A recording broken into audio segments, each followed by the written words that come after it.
আল্লাহ রাব্বুল আলামিন এই কথাটাই কোরআনুল কারীমে অন্যত্র বড় ঘোষণা করেছেন, কুনতুম খায়রা উম্মাতিন উখরিজাত লিন-নাসি তা'মুরুনা বিল মা'রুফি ওয়া তানহাউনা 'আনিল মুনকার ওয়ালিল্লাহি 'আকিবাতুল উমুর।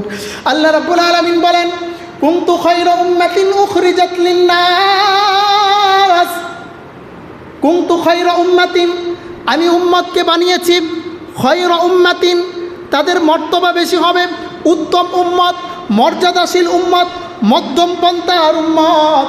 আর তাদেরকে আমি আল্লাহ রাব্বুল আলামিন দুইটা আদেশ করে দিয়েছি, যেই মানুষগুলো দুইটা আদেশ মেনে চলবে সেই মানুষগুলো হয়ে যাবে কুনতু খায়রা উম্মতি, উম্মতের ভিতরে সর্বশ্রেষ্ঠ উম্মত। একটা হলো তা'মুরুনা বিল মা'রুফ ওয়া তানহাউনা আনিল মুনকার, তাদের কাজ হলো দুইটা, তারা সৎ কাজের আদেশ করবে আর অসৎ কাজের ভিতরে বাধা দিবে। এই দুইটা কাজ যদি তারা করতে পারে, আল্লাহ রাব্বুল আলামিন বলেন সেই মানুষটাকে আমি উম্মতের ভিতরে সর্বশ্রেষ্ঠ বানিয়ে দেব। বলেন সুবহানাল্লাহ। উম্মতের ভিতরে যত 1 লক্ষ মতান্তরে 2,24,000 যত উম্মত পৃথিবীতে এসছে, তার ভিতরে সর্বশ্রেষ্ঠ উম্মত হল উম্মতে মুহাম্মাদি। বলেন উম্মতে মুহাম্মাদি। একটা ছোট্ট উদাহরণ দিলে বুঝতে পারবেন, সহজে বুঝেন। যারা বিদেশে যায়, দেখবেন এয়ারপোর্টের ভিতরে যারা বিদেশে যায় কাজ করার জন্য, তারা কমপক্ষে 3 ঘন্টা আগে এয়ারপোর্টে ঢুকে। কথা ঠিক না? যারা বিদেশে কাজ করতে যায় এই মানুষগুলো কমপক্ষে 3 ঘন্টা আগে এয়ারপোর্টে ঢুকে। এয়ারপোর্টে ঢুইকা কোনো কাজ নাই, তো এয়ারপোর্টে যে মশা আছে বসে বসে মশা কী করবে বৈশা। এরপরে 2 নাম্বার, যারা হাই কোয়ালিটির বিজনেস ক্লাস তারা ঢুকে, এরা ঢুকে আধা ঘন্টা 20 মিনিট আগে।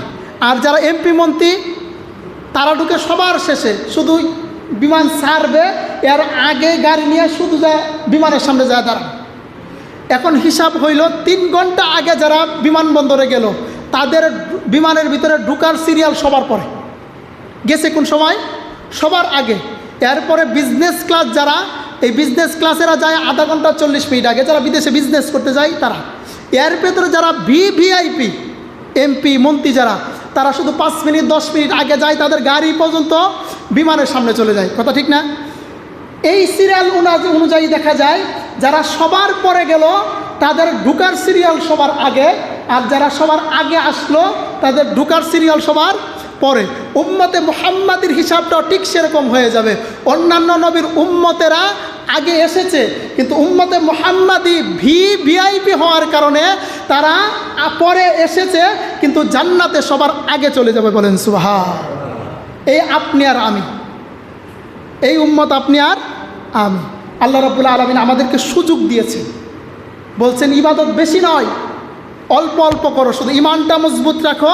এই যে সুযোগ মতে নামাজগুলো ঠিক রাখো, ফরজ বিধানগুলো ঠিক রাখো।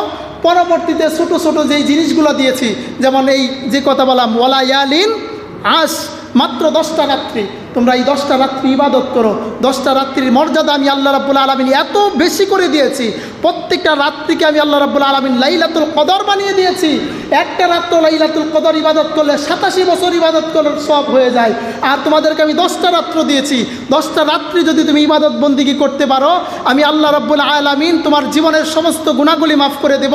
তুমি 500 বছর 1000 বছর ইবাদত করলে যেই সব হবে, শুধু রাত্রেবেলা অল্প একটু ইবাদত করার কারণে আমি আল্লাহ রাব্বুল আলামিন 1000 বছরের চাইতে বেশি ইবাদতের সব তোমার আমল নামায় ঢুকাই দেব। বলেন সুবহান। সেই উম্মত আমি আর আপনি, সেই উম্মত আমি আর আপনি। আমরা ভিআইপি উম্মত। আল্লাহ রাব্বুল আলামিন সরাসরি আসমানি কিতাব দ্বারা আপনার আমার সার্টিফিকেট দিয়েছেন, কুনতু খায়রা উম্মাহ। আমার রাসূলের উম্মত হলো খায়রা উম্মাহ, সর্বশ্রেষ্ঠ উম্মত। তার উপরে কোনো উম্মত নাই। ভিআইপি, তার উপরে কোনো উম্মত হতে পারে না। এই যে 10টা রাত্রি, এখন প্রশ্ন আসতে পারে, হুজুর আমরা তো চকে কাজ করি, সারাদিন কাজ করা লাগে, আমরা সারা রাত কীভাবে ইবাদত বন্দিগি করবো? প্রশ্ন আসে না? তো সারা রাত ইবাদত বন্দিগি করা, যদিও লাইলাতুল কদরের রাত্রি হইতে পারে, সারা রাত ইবাদত বন্দিগি করা আমাদের পক্ষে সম্ভব না। একটা মধ্যম পন্থা, ছোট্ট একটা পন্থা আপনাদের শিখিয়ে দেই। কিভাবে সারা রাত এই 10টা রাত্রে সারা রাত ইবাদত করলে কিভাবে সওয়াব পাবেন, শুধু অল্প একটু ইবাদত করলেই সারা রাত ইবাদত করলে যে সওয়াব পাবেন সেই ইবাদত আপনাদের আমলনামায় ঢুকে যায়। এটা হলো আপনারা এই 10টা দিন কমপক্ষে বা জামাত, এশারের নামাজ জামাতের সহিত আদায় করবেন, ফজরের নামাজটা জামাতের সহিত আদায় করবেন।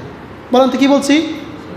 এশারের নামাজটা জামাতের সহিত, ফজরের নামাজটা জামাতের সহিত, এই 2টা নামাজ জামাতের সহিত আদায় করে শোয়ার আগে 2-1 বার দুরূদ শরীফ ইস্তেগফার করে মনে মনে চোখ বন্ধ করে আল্লাহর কাছে একটু দোয়া করবেন যে আল্লাহ, আমার তো সকালবেলা বিভিন্ন কাজ আছে, কাজকর্ম করতে হয়, সারা রাত ইবাদত বন্দেগী করতে পারি নাই, তোমার কাছে ভিক্ষা চাই, এই 2 ওয়াক্তের নামাজের জন্য আমাকে সারা রাত ইবাদত করার সওয়াব আমার আমলনামায় দিয়ে দাও। এশারের নামাজ পড়ে আপনি যখন আল্লাহর কাছে শুধু এই কথাটা বলে ঘুমিয়ে যাবেন, এই এশারের নামাজের বরকতে সারা রাত ইবাদত না করলেও লাইলাতুল কদরের রাত্রিতে সারা রাত ইবাদত করলে যে সওয়াব হবে, আপনি এশারের নামাজ পড়ে আল্লাহর কাছে দোয়া করলে সেই পরিমাণ মর্তবা আল্লাহ আপনাকে দিয়ে দিবে। বলেন সুবহান। এর তো সহজ পদ্ধতি আর কিছু আছে? বলেন আছে? আপনি নামাজ পড়তেছেন এশার নামাজ আর ফজরের নামাজ, মধ্যে রাত্রেবেলা কোনো ইবাদত নাই, শুধু খালি এই নামাজটা পরে আল্লাহর কাছে দোয়া করছেন, সারা রাত ঘুমাইলেও আপনার আমলনামায় নফল নামাজের সওয়াব উঠতে থাকবে। বলেন সুবহানাল্লাহ। অর্থাৎ আপনি এই নামাজটার উসিলায় আপনি একটা লাইলাতুল কদর পেয়ে গেলেন। অর্থাৎ একটা লাইলাতুল কদর পেলে আমাদের সারা জীবনে বাঁচেই না মানুষ 87 বছর। কয়জন আছে না 87 বছরের মানুষ? নাই। 70 বছর, 75 বছর, 80 বছরেই চলে যায়। আর এক রাত্রি এশার নামাজ আর ফজরের নামাজ পড়লে কয় বছর? 87 বছর। এত সুযোগ চান যদি মিস করি আমরা, তাহলে আমাদের কপাল, আমাদের চাইতে পুরা কপাল আর কেউ হবে না। এই রাতটা আমাদের সামনে চলে আসছে, সম্ভবত হয়তো রবিবারের দিবাগত রাত থেকে শুরু হবে, অথবা সোমবারের দিবাগত রাত থেকে শুরু হবে। আল্লাহ রাব্বুল আলামিন যেন এই রাতগুলো আমাদের ইবাদত বন্দেগী করে কাটানোর তৌফিক দান করে। সকল বলেন আমিন। এই